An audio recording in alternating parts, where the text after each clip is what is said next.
Сәлеметсіздер ме, құрметті әріптестер және оқушылар? Біз бүгін сіздермен мұғалімдерге арналған педагогикалық тесттің бір нұсқасын тапсырамыз, талдаймыз.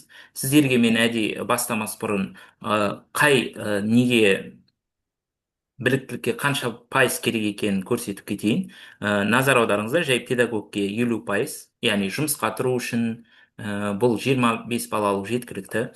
Педагог модератор 30 бал 30 бал алу керек екен, сарапшы 35, педагог зерттеуші 40 және педагог шебер 45 бал дейді. Енді бұл жерде әріптестер білуге арналған сұрақтар бар, бірақ білуге арналған сұрақтарды жауап бере алмағанның өзінде де 45 алуға болады. Қазір сіздермен бірге соны алуға тырысатын боламыз. Сонымен қазір біз апай сізбен бірге педагог сарапшының балын алу үшін жалпы тестті қалай жасау керек, соны жан-жақты талдайтын боламыз. Тестіні бастайық онда. Жақсы. Сізге көрініп тұр ғой, апай? Көрініп тұр, иә. Жақсы. Енді былай жасайық. Бірінші сіз айтып көріңіз. Бұл жерде енді ол сіздің біліміңізді бағалау не қылу емес. Одан кейін барып біз талдайтын боламыз. Бірінші сұрақ, бір текті қоспа дейді. Бір текті қоспа. Бір жерде көріп отырғандай, этанол мен су. Дұрыс айтасыз. Бір текті дегеніміз бірдей деген ғой, бірдей агрегаттық бірдей көрінбеу керек. Сондықтан этанол және не болады? Су болады. Құм мен су келмейді. Әрі қарай бензин, су дейді, құм және ас тұзы. Жақсы. Әрі қарай екінші сұрақ. Әр текті қоспа.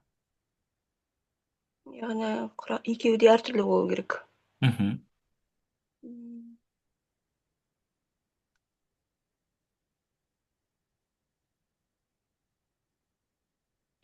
Құм мен су. Дұрыс айтады, құм мен су, яғни бізде ас тұзы, олар ас содасы, спирт, бұлар суда не істейді? Ериді, ал құм суда еримейді. Келесі. Электр конфигурациясында болатын элемент. Мына жерде көріп отырғандай, 2, 4, 10, 12, 18, 28, 30. 30-шы элемент. Дұрыс айтады, төбесіндегілерді жай ғана не істей саламыз? Қоса саламыз, төбесіндегілерді қоса саламыз, 30 шығады. Әрі қарай. Аргонның қалыпты күйге бөлшек. Аргон. Аргон периодтық кестеде назар аударатын болсақ, реттік нөмір қанша? 18, сәйкесінше 18-ге сәйкес келу керек. Литийдің реттік нөмірі 3, одан 1-ді алып тастаймыз, плюс 1 зарядын алып тастаймыз, сонда электрон саны шығады. Сонда 2 шығады. Алюминийдікі 13, 13-тен плюс 3-ті алып тастаймыз, сонда әрине 10 шығады. Натрийдікі 11, одан 0-ді алып тастаймыз, 11-дің өзі қалады. Мында кремнийдікі 14, одан алып тастаймыз минус 4-ті. Математикада минус плюске айналып кетеді да, 18 шығады. Как раз аргонның реттік нөмірімен сәйкес келетін не болады? Кремний. Кремний. Силиций деген болады. Сұйытылған күкірт қышқылымен әрекеттесетін металдар жұбы дейді. Сұйытылған. H2SO4.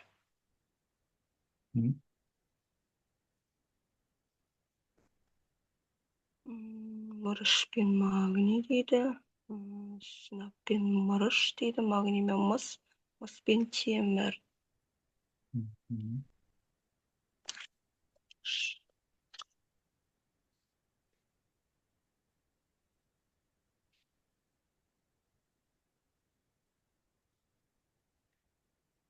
Сонымен жарайды. Магний. Қараңыз. Магний. Күкірт қышқылы, давайте H2SO4. H2SO4.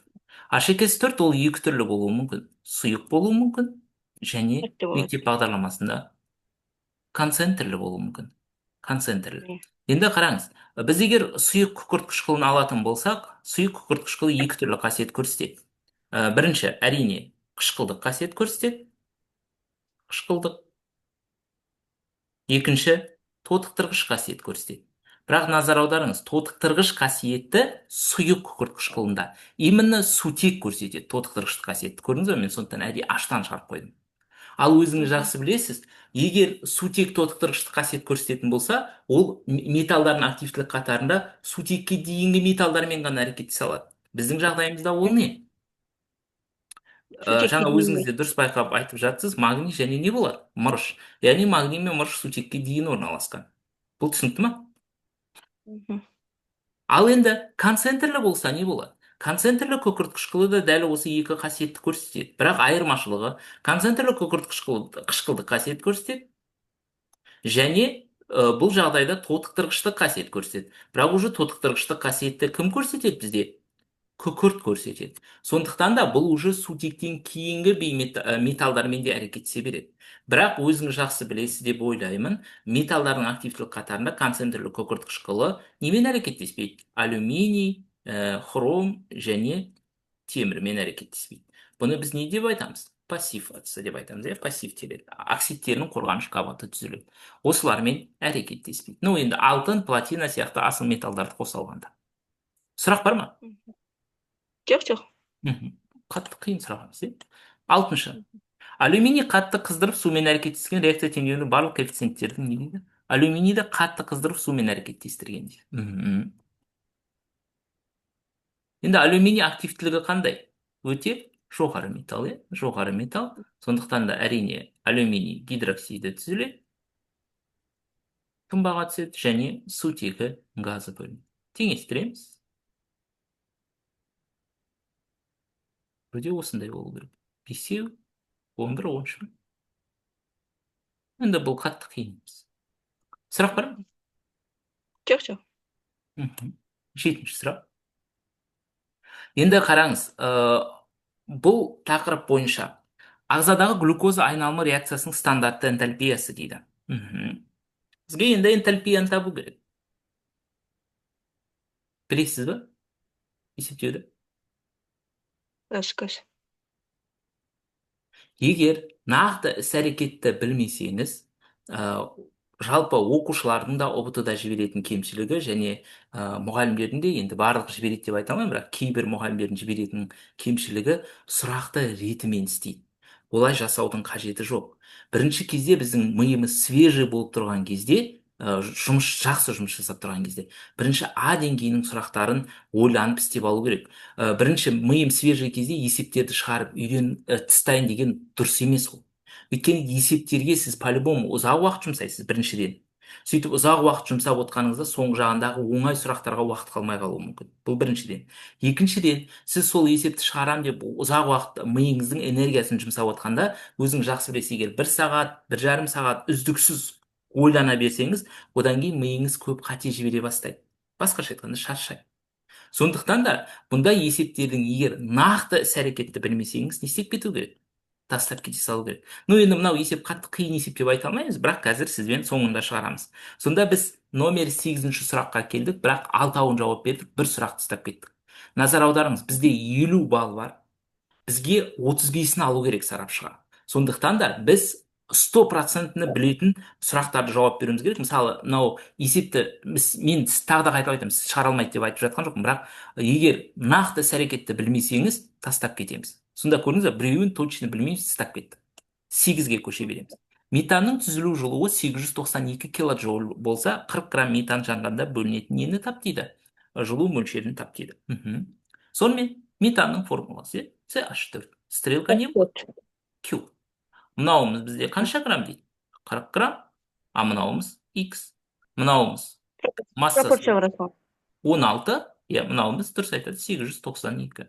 Осы жерден X таба саламыз, бұл пропорцияға айналамыз деп қоямын.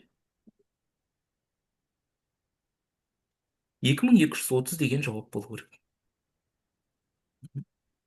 Бұл сұрақ бар? Жоқ, жоқ. Сұрақ жоқ, жақсы.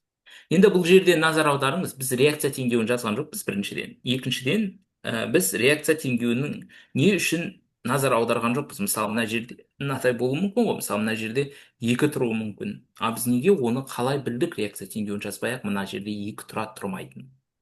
Мысалы, мынаны алатын болсақ, С2, давайте, или любой бір күрделі бензолды алайық, иә? Мысалы, көбіне бензолды да беруі мүмкін. Q дейміз да, мысалы, мына жерге 2 қоямыз. Біз оны вообще жазбай ақ қалай біліп жатырмыз? Жану реакциясын жазбай ақ. Бұл жерде қолданылатын лайфхак былай. Егер көмірсутектерді жаққан кезде алдына 2 қоямыз ба, қоймаймыз ба, оны қайдан білеміз? Біз оның сутектің санына қараймыз.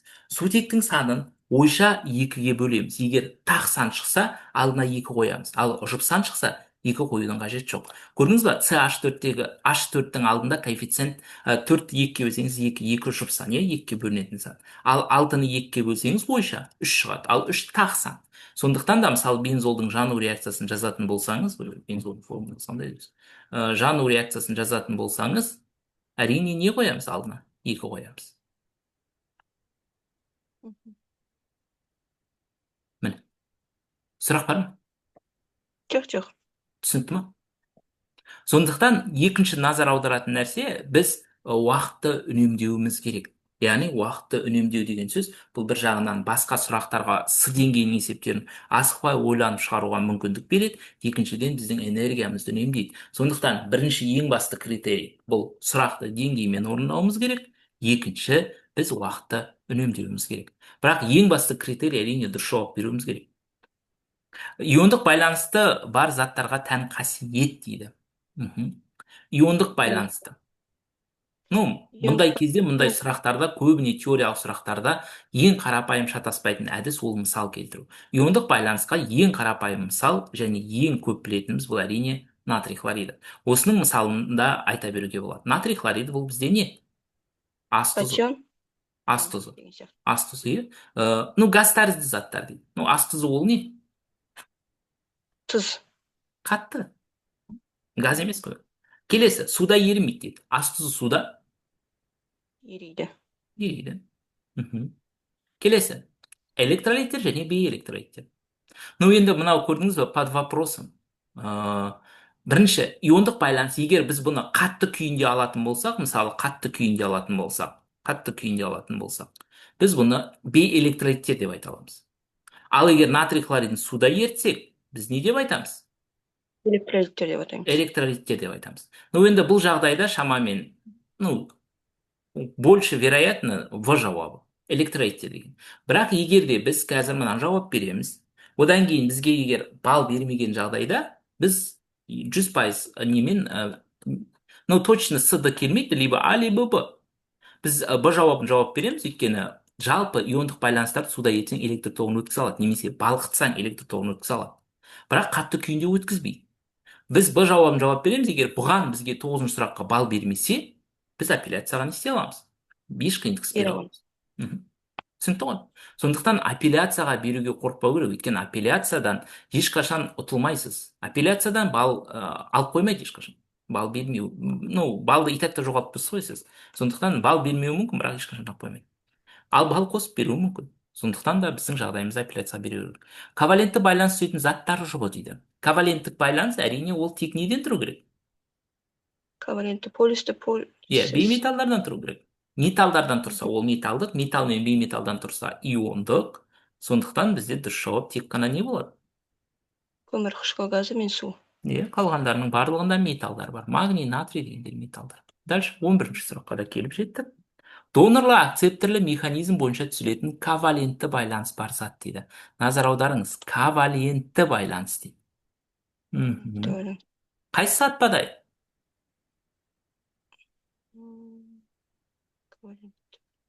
Қайсы бірінші ковалентті байланысқа жатпайды?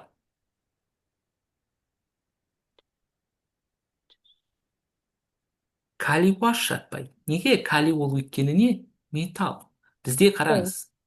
Бізде элементтерді, біз жалпы элементтерді нешеге бөлеміз? Элементтерді біз жалпы 3-ке бөлеміз. Металдар, бейметалдар және инертті газдар. Металдардың арасындағы байланыс қандай байланыс болады? Металдық. Ал металл мен бейметалдың арасындағы? Иондық. Ал бейметалдардың арасындағы байланыс не болады? Коваленттік болады. А коваленттік егер бірдей бейметалл болса, ол не болады? полюссіз, ал әртүрлі бейметалл болса полюсті болады. Полюсті. Сұрақ бар ма бұл бойынша? Жоқ. Бұл қиын емес, иә? Жақсы. Енді қараңыз, біздің жағдайымызда калий ол металл. Құрамында металл кіретін болса, значит, ол автоматически не болады?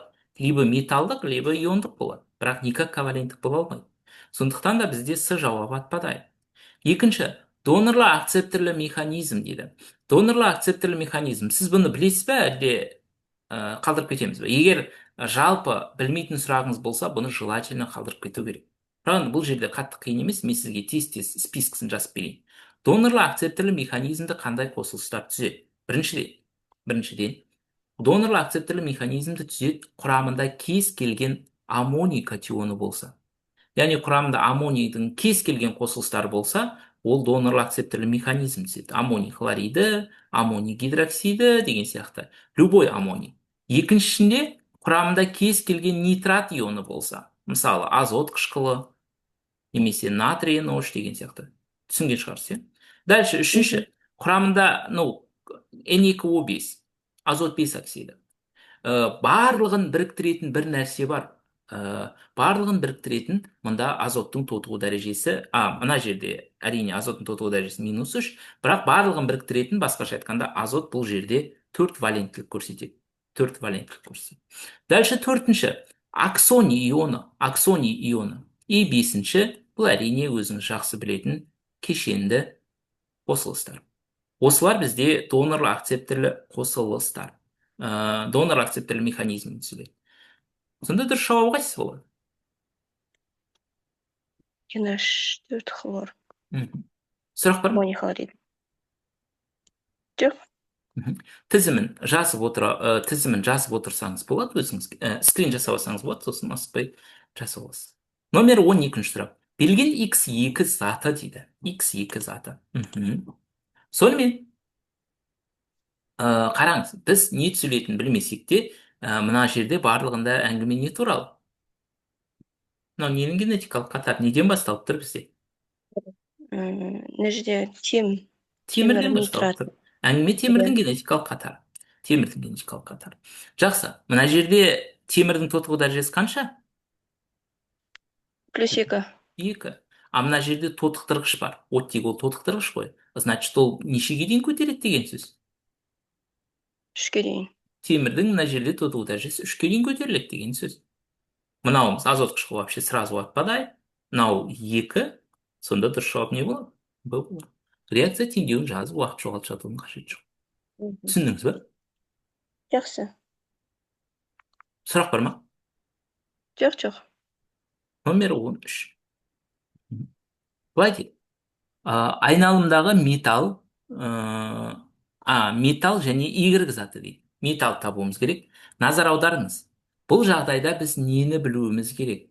Сізге мынаның барлығынан келесі критерийлер бойынша ажырата білуіміз керек. Біріншіден, металл сумен әрекеттесіп тұр. Значит, активтілігі қандай металл?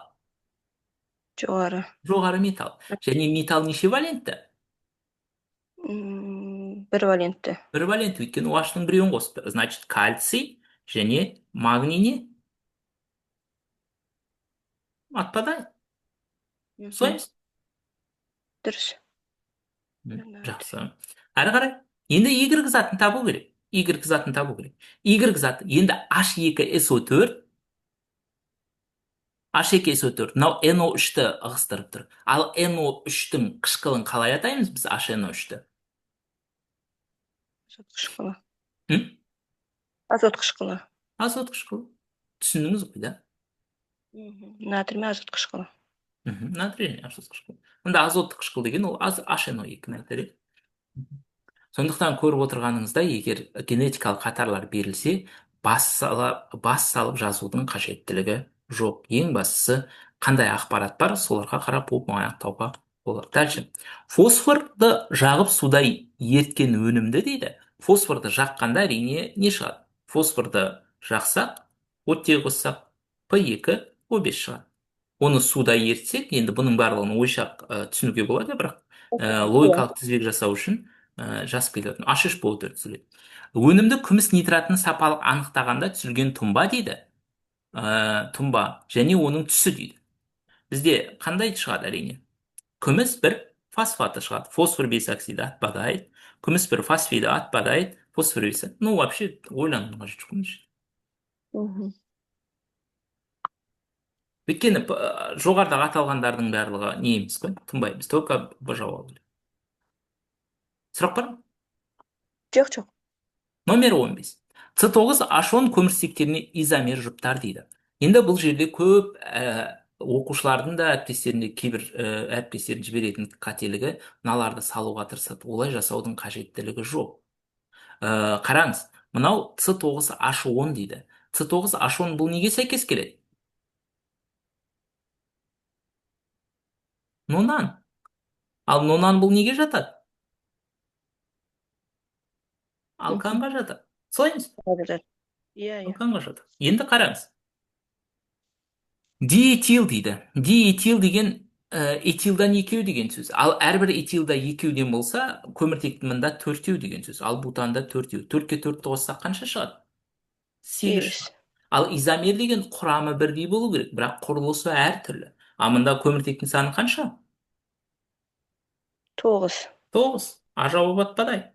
Дальше. Диметил дейді. Значит, көміртектен екеу. Диэтил көміртектен нешеу? Төртеу. Просто жоқ, этил деп тұр екен. Диэтил емес, просто этил деп тұр екен. Мұнда көміртектен тоже екеу этилда, и пентанда бесеу. Қоссаңыз қанша шығады? Тоғыз. 9. Сәйкес келіп тұр мынау. Дальше. Мгм. Диметил дейді. Диметил. Диметилде қанша? Екеу. Төртеу. Гександа алтау. Қоссаң Сегіз. 8. Б отпадает. Метил.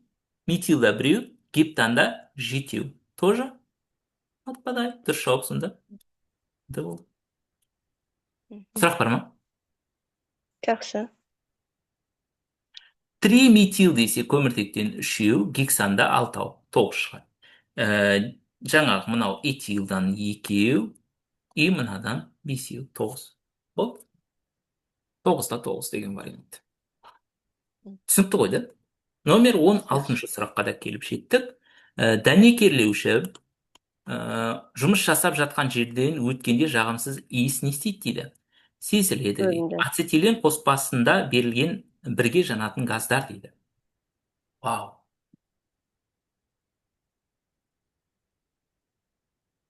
Ацетилен қоспасында бірге жанатын газдар. Жағымсыз иіс пайда болады. Аммиак. Ну, давайте бірінші жағымсыз иісі жоқ заттарды тауып алайықшы. Ну, сутектің иісі жоқ. Мгм. Иіс газ деп аталғанмен, иіс газының иісі Жоқ. жоқ. Мгм. Солай емес? Сонда Сонда дұрыс жауап единственный не қалады? С қалады. Қалай жауапқа келгенін түсінікті ма? жақсы. Жоқ, сіз түсінбесеңіз сұраңыз, өйткені ертең тестке кіретін сіз ғой, мен емес. Қалай логикалық тізбекті құрғанымыз? Біріншіден, мынаған бірнеше вариантпен келуге болады. Біріншіден, бізде не деп тұр мына жерде? Қараңыз, егер білмесеңіз, именно мына жерде дәнекерлеу жұмыс жасап жатқан жерден өткенде жағымсыз иіс сезіледі дейді. Жағымсыз иіс сезіледі. Значит, бұл сөздің мағынасы бұл газдардың несі болу керек деген сөз. Мгм. Иісі болу керек. Бұны осылай түсінеміз. Екінші, қоспасын бірге жанатын дейді. Жанатын деген сөздің мағынасы ол оттегімен не істеу керек деген сөз. Әрекеттесу керек. Әрекеттесу керек деген сөз. Енді қараңыз, біз SO3-тің иісі бар ма, жоқ па біз білмейміз. Бірақ, сіз біле шығарсыз, бірақ, по крайней мере, мен точно білмеймін. Енді SO3-ті алайық. Күкіртті периодтық кестеден қарасаңыз, SO3 ол сол периодтық кестеге сәйкес келіп тұр. Өйткені күкірттің астына қарасаңыз RO3 деп тұр. Сол Мгм. астындағы жалпы формулаға сәйкес келсе, олар не істемейді деген сөз. Жанбайды деген сөз. Ал бізде жану керек. Сондықтан А жауабында SO3 жанбайды. Б жауабындағы СО2. Мысалы, СО жанады. Неге? Өйткені көміртек бізде 4-ші топта тұр ғой. Астына қарай түссең көміртектің RO2 деп тұр. RO2. Мгм. RO2. Ал RO2 біздің жағдайымызда RO2 неге жатады? бұл жетіп тұрған жоқ мынаған. Мынау жаналады. А бірақ мынау не істемейді деген сөз. Жанбайды деген сөз. Сондықтан А және Б жауабы атпады. Және С және Д жауабы қалды. Но енді сутек иіссіз. H2S-тің жағымсыз иісі бар, PH3-тің жағымсыз иісі бар. Сондықтан екеуінде иісі бар зат С жауабы. Түсінікті ғой? Мгм. Апай. Дұрыс, дұрыс. Жақсы, номері 17. Ауа бойынша тығыздығы не дейді? Бірде 0,35 құрамында сутек болатын көміртектің молекулалық формуласы. Ну, енді бұл формула табуға арналған есеп. X-тің несін таба саламыз. Ол үшін салыстырмалы тығыздықты неге сол қосылыстың мріне не істейді екенбіз? Көбейтеді екенбіз. Біздің жағдайымызда сутек. Сонда 1,035-ті көбейтеміз. Ауаныкі нешеге тең? 29-ға тең. 29-ға тең. Егер де сіз оны ұмытып қалсаңыз, ерінбей ненің үлесін табу керек? Барлығындағы сутектің үлесін табу керек. Ерінбей барлығындағы сутектің үлесін табу керек. Егер ауаныкі 29 екенін ұмытып қалсаңыз, емері сутектің таба салуыңызға болады. Сұрақ бар ма? Жоқ, жоқ, бұл білеміз оны. Қарапайым есеп қой. Қарапайым, мен детский есептер ғой. Дальше, егер жану өнімдерінің мольдық қатынасы 4:4 болса, жанған көміртек дейді. Егер жану өнімдерінің дейді, өнімдердің алдында коэффициенттердің қатынасы не болу керек? 4-тің 4-ке қатынасындай болу керек. Басқаша айтқанда, бұл деген сөз, егер CO2 қосу H2O десек, мынаның алдына 4 қою керек, мынаның алдына неше қою керек деген сөз? 4 қою керек деген сөз. Сонда көміртегіміз 4-еу, сутегіміз нешеу болу керек деген сөз? 8. Ол бензолға сәйкес келмейді, пропанға сәйкес келмейді. Бұл дұрыс жауап. Сонда не болады? Сұрақ бар? Жоқ, жоқ. Номер 19. Қышқылдық ортада этил формиатты гидролиз дегенде түзілетін заттар дейді. Ну, қышқылдық орта деген просто қышқыл қоса салу керек деген сөз, иә? Этил формиат деп отырғанымыз мынау, иә? HCOO С2H5. Май қышқылында көміртек нешеу? 4-еу. А бізде мында 1-еу ғана. Атпадай. Метанол. Мынауымыз бізде қышқыл күрделі эфирлер гидролизге ұшырағанда не шығады? Сәйкес қышқылмен не түзіледі? Спирт түзіледі. Мынауымыз спиртке айналады. А мынауымыз біздің не? Қышқыл. Сондықтан дұрыс жауап не болады? Метан қышқыл және этанол. Метанол, метанол дегендер сразу атпады. Номері 20. Қаныққан бір атомды спирт дегидратацияланғанда массасы 8,4 грамм симметриялы тармақталмаған құрылысты алкен түзілді дейді. Түзілген алкен массасы 24 грамм броммен әрекеттесе алады дейді. Реакцияға түскен ненің массасын тап дейді? Спирттің формуласын тап дейді екен. Жақсы. Қай вариант бола алмайды? Апай.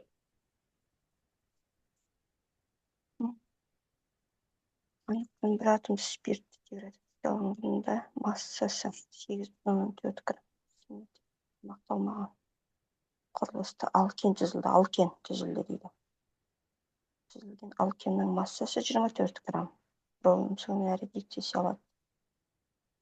Реакцияға түскен спирттің формуласы спирт, яғни CH3OH метил спирт, этанол. Бола алмайды. Неге? Өйткені ол алкен түзе алмайды. Метен жоқ қой. Иә. Дальше, екінші. Бізде симметрия дейді. Симметрия деген екі жағы не болу керек деген сөз? Бірдей ме? Бірдей болу керек. Ал екі жағы бірдей болу үшін ол жұп болу керек. Сондықтан не бола алмайды? Ажалауға бола алмайды. Түсінікті ғой? С4H2OH. Жақсы. Енді бұның прямой методын көрсете салайын. Лайфхакпен шығару әдісін көрсетейін, сосын китайский әдісін көрсетейін. Қайсысы ыңғайлы, өзің соны таңдайсың. Симметриялы. Біз алкенді ала салайық. А деп ала салайық. Стрелка ол немен әрекеттесті дейді? Броммен. 8,4 грамм әрекеттескенде қанша бром жұмсалды дейді? 24 грамм. Ал бромның массасын білеміз ғой, 160 екен. А мынаны не деп ала саламыз? X. белгісіз. 8-де 4 көбейту 160 бөлу 20. Ну, 56. 56 бұл неге сәйкес келеді? С4 H8-ге сәйкес келеді. Значит, көміртектің саны неше болу керек деген сөз? 4 болу керек. Бұл китайский метод. Түсінікті ғой? Лайфхак әдіс. Иә, жақсы екен қысқартылған. Иә, қысқартылып лайфхакпен шығарып үйренсеңіз, просто біріншіден уақытыңызды үнемдейсіз ОГТ-да, НКТ-да. Ұзақ отырмайсыз реакция теңдеулерін жазып, мынау спид дедік. Екінші әдіс. Ну енді мынау А вариант, ну енді біз Б вариантын дұрыс екенін білеміз ғой, бірақ Д вариантынан бастайық. С2H5OH-тан не аламыз? С2H4 аламыз. Ал С2H4-тен бром 2-нің қаншасымен әрекеттесетінін табамыз. Мынауымыз 8-де 4 грамм деп аламыз, мынаны X. Мынаның біз енді эмерін білеміз ғой, 28, а мынанікі 160. Осы жерден X1 табамыз. 8-де 4 көбейту 160 бөлу 28. Ну, 48 шығады. А бізде қанша шығу керек? 24 шығу керек. Сондықтан да жауап атпадайды.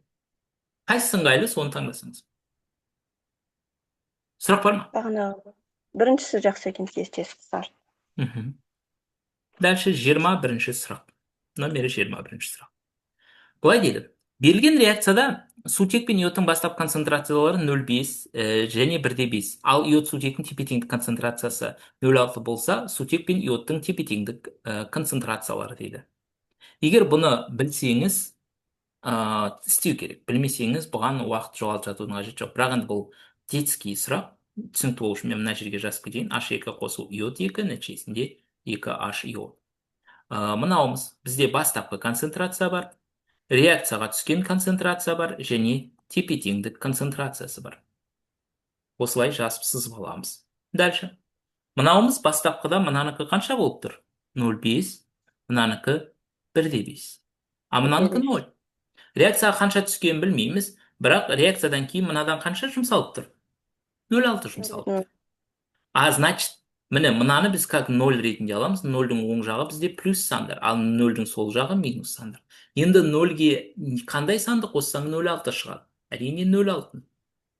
Енді мына сутектің алдындағы қанша реакцияға түскенін табу үшін, мынау сутектің алдындағы коэффициентті мына санға көбейтеміз. Сонда 0,6 шығады. И мынаның алдындағы санға не істейді екенбіз? Бөлеміз. 1-ді 0,6-ға көбейтсек 0,6, оны 2-ге бөлсек 0,3 болады. Мынау то же самое. Мынау да 0,3 шығады. Енді мына жақ минуста тұр. Сондықтан мынау 0,5-тен азайтамыз 0,3-ті. Сонда 0,2 қалады. Мынау 1,5-тен азайтамыз 0,3-ті. Сонда 1,2 шығады. Түсіндіңіз ба қалай тапқанымызды? Жақсы. Сұрақ бар ма? Жоқ. Дальше. Көлемі 600 мл болатын жабық ыдыста дейді. Реакция жүрді дейді. Сутек пен бром зат мөлшерлері сәйкесінше 0,001 және 0,002. Егер заттар концентрациясы әрқайсысы 0,01 мольге арттырса дейді, реакция жылдамдығының несін тап дейді? Өзгерісін тап дейді.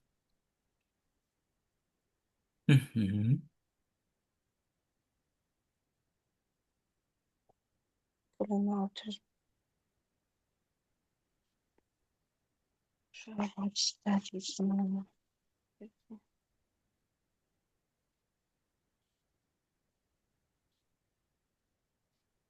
Білеміз ба? Егер давайте мынаны прямой четко білмесеңіз, бұл да қатты қиын емес, бірақ давайте біз бұны так қалдырып кете салайық. Біз қиын есептеп бұны қалдырып кете салайық, бірақ шын мәнінде қатты қиын емес. Номер 23. Хлор суда ерігенде түзілген +1 тотығу дәрежесін көрсететін оттекті қышқыл дейді. Басқаша айтқанда, қайсысында хлордың тотығу дәрежесі не деп тұр? +1 екенін табу керек. Хлордың тотығу дәрежесі. Енді қараңыз, көбіне бұлар хлордың қышқылдарын шатастырып жатады. Қайсысы қандай не екен? Хлор қышқылы десе, бұл значит тотығу дәрежесі не болу керек деген сөз? Максимум болу керек деген сөз. Сонда бұл H хлор O4-ке сәйкес керек. Дальше. Мұнда хлор дегеннен кейін неше әріп тұр? 2 әріп тұр. Л-ы. Сондықтан оттектен 2 болады. Ал мұнда не хлор дегеннен кейін неше әріп тұр? 3 әріп тұр. Сондықтан оттектен 3 болады. Ал мынау қалғанына сәйкес келеді. Сонда хлордың жалпы неше қышқылы бар? 5 қышқылы бар. Енді мына жерде H хлор айтылмаған, H хлор. Дальше. Сонда мынауымыз плюс 7, мынауымыз плюс 5. Оны қалай білеміз? Оттектің санын 2 көбейтіп, сутектің санын алып тастай береміз, иә? Иә, иә. Дұрыс жауап сонда вагон. Сұрақ бар ма? Жоқ, сұрақ жоқ. Тотығу тозсану реакциясында барлық коэффициенттердің несін тап дейді? Қосындысын тап дейді. Қос. Мгм. Мында хлор өзі тотығып, өзі не істеп тұр? Тотықсызданып тұр. Мында назар аударыңыз, мында плюс 5, мында минус 1, иә? Мгм. Сондықтан мында жаңылмасам 3 қоямыз, мында 6 қоямыз, мында 5 қоямыз. Өйткені көрдіңіз ба, мынау бір санға ғана төмендеп тұр, а мынау 5 санға көтеріліп тұр. Сондықтан да калий хлордың минус 1-дің алдына 5 қойып жатыр. Мында 3 қоямыз. Барлығын қосындысын сұрап тұр ма? 8, Мгм. 9, Тоғыз, 12, 18 ба? он 9, сегіз. иә, 9, 18 тұр. Номері 25. Номері 25. 4 моль этан газын хлорлап алынған өнімді катализатор қатысында Вюрц реакциясын жүргізді дейді. Реакция өнімінің шығымы әр сатыда 80% дейді. Алынған заттың аты және не? Көлемі дейді. Этан ол не? Көміртектің саны неше? Екеу. Ал Вюрц реакциясы көміртектің санын не істейді бізде? Екі еселейді. Мгм. Сонда көміртектің саны нешеу болады деген сөз? Төртеу. Төртеу болады. Сондықтан тағы бір оқушылардың кейбір әріптестерін жіберетін қателігі варианттарға қарамай жатып есепті шығаруды бастайды. 4 моль Мгм. этанның реакция теңдеуін жазып шығымын есептеп жатады. Бірақ назар аударыңыз, бізде только бутан деген бірақ вариант. Мгм. Түсінікті ғой? Сондықтан Жақсы. да біз маңызды кеңестерді шығарып жатырмыз. Бірінші маңызды кеңес. Ну, әрине, нулевой деп айтайықшы, даже бірінші емес, нулевой маңызды кеңес. Бұл әрине межеге қажетті балды жинау керек. Значит, 35 балға дұрыс жауап беру керек. Бұл бірінші. Екінші, сұрақтарды деңгеймен орындау керек. Үшінші, сұрақтарды мүмкіндігінше оңай жолмен шығаруға тырысу керек. Иә, реакция теңдеуін жазудың, бағаланбайтын нәрсені жасаудың керегі жоқ үшін. Төртінші, бізде әрине не істеу керек? Варианттармен жұмыс жасау керек. Өйткені варианттарда бізде қосымша ақпарат береді. Жаңа көрдіңіз ба, мысалы бізде спирттерге қатысты есеп болды. Спирттерге қатысты есепті шығара алмаған жағдайдың өзінде де именно сол варианттардан этанолды алып, метанолды алып, сөйтіп ретімен шығарып көре беруге болады. Сөйтіп жауап тауып алуға болады. Біз қазір сізбен алғашқы 40 минут уақытымыз бітті. Зумның шектеуіне байланысты өкінішке орай бізді қазір шығарып жібереді. 10 минут үзіліс, 10 минуттан ары қарай жалғастырамыз. Жақсы? 10 минут демалып алайық. Жақсы.